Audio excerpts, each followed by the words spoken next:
여러분 안녕하십니까, 진성호입니다. 이용구 신임 법무부 차관이 한 달 전쯤 이 택시기사에게 욕설과 폭행을 퍼부었다는 사실이 오늘 아침 조선일보의 단독 보도로 알려졌습니다. 오늘 하루 종일 이 사건으로 시끄러웠습니다. 그런데 조선일보의 단독 기사를 다른 언론들이 받아 쓰면서 공이 나온 것이 바로 이 사건을 수사했던 서초경찰서의 답변이었습니다. 이들은 판례가 있기 때문에 당당하게 그냥 이용구 법무부 차관의 이 택시기사 폭행 사건은 이 피해자가 처벌을 원하지 않아서 단수 폭행 사건이기 때문에 그냥 이 내사종기를 하는 것이 맞다고 당당하게 반박했습니다. 언론들에는 구체적으로 이 판례까지도 적시되었습니다. 그런데 방금 전 조선일보가 충격적인 폭로를 했습니다. 서초경찰서 측이 이야기했던 이 판례는 말도 안 되는 것을 지금 뒤집어 쓰려고 하고 있다. 왜냐? 이 판례를 조금만 잘 읽어보면 이미 이것은 2015년 법이 개정되기 전의 상황이라는 것을 알 수 있는데 이걸 모를 리 없는 경찰이 이런 터무니없는 근거를 가지고 이용구 차관 사건을 덮으려 하고 있다. 왜 그랬겠느냐? 윗선의 지시가 있었을 것이다. 이런 의혹을 합니다. 합리적인 의심입니다. 문재인 대통령이 시켰습니까? 추미애 장관이 시켰습니까? 그럴 일은 없겠죠, 물론. 그럴 일이 없을 겁니다. 그러나 그 윗선이 누군지는 밝혀야 합니다. 자, 서초경찰서의 경찰관이 왜 이렇게 터무니없이 반박을 하겠습니까? 이건 누가 봐도 직권남용 내지는 직무유기에 해당할 수 있는 중대한 사안입니다. 이 정도 법 적용도 제대로 못하는 사람이 경찰 업무를 할 수가 있습니까? 그리고 서초경찰서는 아시다시피 법원과 검찰이 있는 곳입니다. 저도 조선일보 수습기자 시절에 서초경찰서를 출입해봐서 잘 압니다. 그곳은 굉장히 중요한 곳입니다. 거기는 법원과 이 검찰이 그 나와바리라고 일본말로 나와바리라는 표현을 씁니다.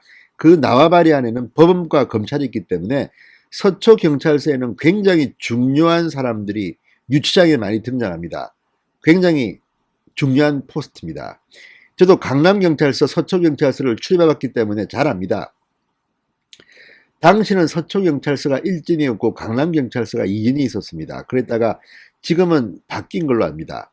자, 어쨌든 그 서초경찰서가 이용구 차관을 감싸기 위해서 이런 반박을 한 것으로 보입니다만 이게 사실과 다르다는 것을 조선일보가 구체적으로 드러냈습니다. 충격 단독 보도입니다. 자, 이제 이용구 차관 때문에 경찰이 문제가 되게 생겼습니다. 지금 경찰은 대부분의 경찰관들은 성실하게 박봉의 이 환경 속에서도 열심히 일하고 있습니다. 그러나 일부 정치경찰들이 지금 문제입니다. 자, 검찰, 경찰, 수사권 조정 등으로 해서 지금 경찰은 엄청난 권력기관으로 다시 태어나고 있습니다. 그런데 문제는 지난번 김경수 드루킹 사건 때도 봤지만 경찰이 수사하면 정치 권력 눈치를 너무 많이 봅니다. 그래서 지금 경찰이 힘을 많이 갖게 되는데 이용구 차관 사건 때문에 또다시 문제가 제기될 수가 있습니다. 경찰을 못 믿겠다는 겁니다. 자, 이런 식으로 권력자 편에 있는 사람들은 돈 있고 빽 있고 권력 있는 사람들을 등에 업고 있는 사람들은 이렇게 죄를 저질러도 봐주고 힘없고 빽 없고 돈 없는 서민들은 죄가 없음에도 죄가 적음에도 처벌을 받는다면 이게 어떻게 공정한 나라라고 할 수 있습니까? 물론 이것은 어디까지나 가정입니다. 자, 경찰들 대부분 성실하게 일하고 있고 잘하고 있습니다. 그러나 일부 경찰들이 이렇게 정치 권력의 눈치를 보면서 아부하면서 한다면 대한민국은 정의가 사라지게 될 겁니다. 자, 드루킹 사건 때 경찰이 얼마나 비판을 받았습니까? 민주당, 김경수 이런 사람들이 관련되어 있으니까 수사도 제대로 하지 않고 벌벌 떨었습니다. 결국 특검이 김경수 드루킹의 실체를 드러냈습니다. 자, 이렇게 되면 국민들이 누굴 믿습니까? 이용구 신임 법무부 차관의 이 택시기사 폭행 욕설 사건은요, 굉장히 앞으로 경찰의 위상에 중요한 역할을 할지도 모릅니다. 이런 식으로 자꾸만 봐주고 하면요, 경찰, 큰일 납니다. 경찰에도 양심 있는 사람들이 없지 않을 겁니다. 이거 개혁해야 됩니다. 지금 자꾸만 검찰개혁 하면서 입에 달고 사는데, 문재인 정권이 말하는 검찰개혁은 쉽게 말해서 살아있는 권력, 문재인 측근들이나 이런 사람을 수사하는 것을 방해하기 위한 것은 아닌가 오해를 받고 있습니다. 의심을 받고 있습니다. 그런데 진짜 경찰개혁이 필요한 것 같습니다. 이번에 이용구 차관을 처리한 서초경찰서의 태도는 상당히 문제가 심각한 것으로 보입니다. 자, 구체적으로 설명해 드리겠습니다. 진성호의 융단 폭격 시작합니다. 서초경찰서를 융단 폭격합니다. 방송에 앞서 아직 진성호 방송에 구독자가 아니신 분들은 붉은색 구독 버튼 눌러주십시오. 더 좋은 방송으로 보답하겠습니다. 자, 이 이용구 폭행 사건은 이런 내용입니다. 자, 지난달 초순 어느 날 밤 늦은 시간에 이용구 변호사입니다. 당시는 한 달 전이니까 법무부 차관이 되기 전이고 법무부 법무실장을 그만두고 변호사로 있던 이용구 씨가 자택인 서울 서초동 한 아파트 입구에서 자신을 태우고 온 택시기사를 폭행합니다. 왜? 술에 취해 잠든 자신을 택시기사가 내리라며 깨우는 과정에서 벌어진 일이었다고 합니다. 욕설을 하고 폭행을 했다고 합니다. 자, 그런데 특정범죄 가중처벌 등에 관한 법률 특가법에 따르면 운전자를 폭행한 사람은 피해자 의사와 상관없이 일반 폭행보다 훨씬 무겁게 처벌됩니다. 이때 운전자가 여객의 승차, 하차 등을 위하여 일시 정차한 경우도 포함한다고 특가법에는 적시되어 있습니다. 자, 그런데 경찰은 이게 문제가 되니까 기자들한테 이렇게 말했습니다. 판례에 따른 것이다. 판례에 따른 것이다. 당당하게 막 말합니다. 그러면서 이 경찰은 판례를 제시했다고 합니다.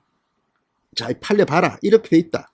그런데 조선일보가 확인 보도해 본 결과 경찰이 내놓은 이 판례, 2015년 운전자 폭행 처벌이 강화되기 이전 법률에 대한 판례였던 것으로 드러났습니다.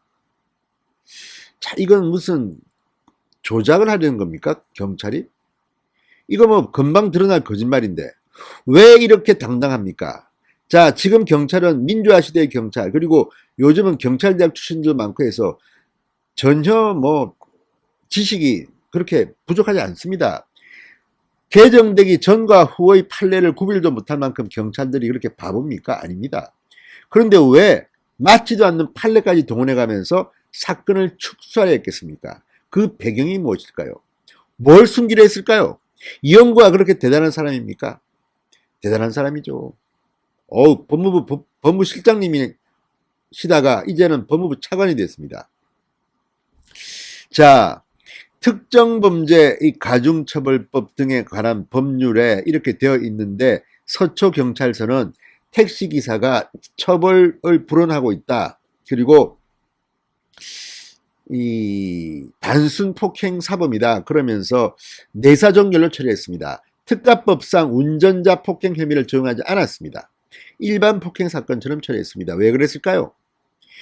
자, 당시 이 차관은 법무부 법무실장에서 물러난 지 6개월쯤 된 변호사 신분이었습니다. 그렇지만 이용구 변호사는 상당히 발이 넓습니다. 전화 한 통 하면 알만한 권력자와 연결이 되지 않겠습니까? 물론 이것은 상상입니다. 의혹입니다. 그렇지만 합리적인 의심은 맞습니다. 자, 경찰은 헌법재판소 판례를 거론했습니다. 2015 헌바 336입니다. 그러면서 헌재도 헌법재판소도 교통안전질서를 저해할 우려가 없는 장소에서 계속 운행 의사 없이 주정차한 경우는 운행 중에서 배제한다. 그러니까 특가법 적용 대상에서 배제한다고 일관되게 하고 있다. 이렇게 입장을 밝혔습니다. 자, 이 서초경찰서의 이 반론은 맞는 걸까요? 자, 헌법재판소 판례까지 거론하면서 이거 우리가 판례대로 했는데 니들이 왜 그러냐? 이용구 차관 변호사, 당연히 단순 폭행이고 운행 중에서 배제한다고 돼 있지 않느냐? 운행 의사도 없이 주정차한 경우는. 그런데 이 택시기사가 지금 운행 의사가 없이 주정차한 경우 맞습니까? 아니, 지금 택시기사는 운전하고 승객을 내려다 주면 다시 또 영업을 해야 되는 거 아닙니까? 그런데 뭐 이 택시기사가 그러면 이 2차관 이용구 변호사를 그 집에 내려다 주고 난 뒤에는 그 아파트 주차장에 차 세우고 잠을 잡니까? 아니지 않습니까? 또 일하러 나갑니다. 그런데 이게 어떻게 운행의사가 계속 운행의사가 없다고 볼 수 있습니까? 또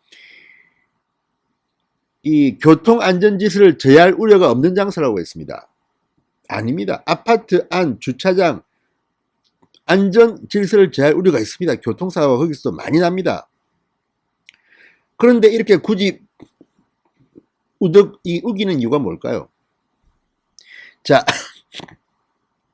조선일보는 경찰이 반박한 헌법재판소 판례 2015 헌바 336을 찾아봤습니다. 그랬더니 해당 판례는 판시상 첫 줄이 이렇게 시작합니다. 특가법 2015-622 그러니까 2015년 6월 22일 법률 개정되기 전의 것이다. 이 한마디로 끝났습니다. 자, 이 헌법재판소 판례 서초경찰서가 인용했다는 이 판례 때문에 우리는 이용구 차관 사건을 갖다가 단순 폭행범으로 처리했다는 건데 이 판례 시작이 이거는 2015년 6월 22일 법률 개정 이전의 것이다 이렇게 써 있는데 이걸 한글을 모릅니까? 서초경찰서 경찰들은. 자, 특가법 운전자 폭행 조항은 2015년 6월 개정에서 강화됩니다. 2차관 사례처럼 운전자가 여객의 승차, 하차 등을 위하여 일시 정차한 경우도 특가법 적용 대상이라는 대목이 이때 들어갔습니다.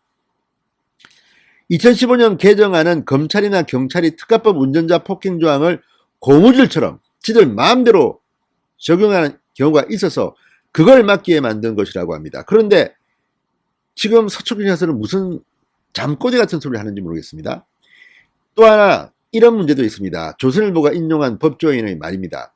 예법에서조차도 경찰이 자의적으로 해석했다. 우선 폭행 사건이 발생한 아파트 단지 입구 또는 단지 내 도로가 교통 안전과 질서를 제어할 우려가 없는 장소로 볼 수 있느냐는 겁니다. 분명히 경찰이 해명한 이 이야기, 이 교통 안전지수를 제어할 우려가 없는 장소에서라고 했습니다. 그런데 과연 그럴까요? 아닙니다.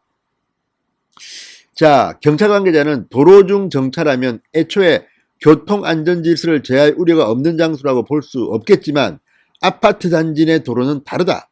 하지만 그렇지는 않습니다. 법률은 물론 판례에도 도로냐 아니냐를 따진 게 아닙니다. 안전에 대해 이야기합니다. 실제로 보험개발원 2017년 자료에 따르면 전체 교통사고의 약 16%가 아파트 단지나 주차장 내에서 발생한다고 합니다. 지금 경찰은 완전히 이거를 막기 위해서 거짓말까지 하고 있는 것 같습니다. 더 큰 논란은 계속 운행 의사에 관한 대목이라고 합니다. 손님을 내려주는 택시기사가 계속 운행할 의사가 없다면 남의 아파트에 주차칸에 차를 세우고 잠이라도 자러 가는 상황이었다는 건가 이렇게 반문합니다. 참 이게 중요합니다. 아니 지금 택시 운전기사는 그 한밤이도 계속 영업을 해가 돈을 법니다. 그런데 지금 계속 운행 의사가 없다고 지금 이 경찰은 반박합니다. 서초경찰서 제정신입니까? 자, 조선일보는 이렇게 법조 관계자의 말을 인용했습니다.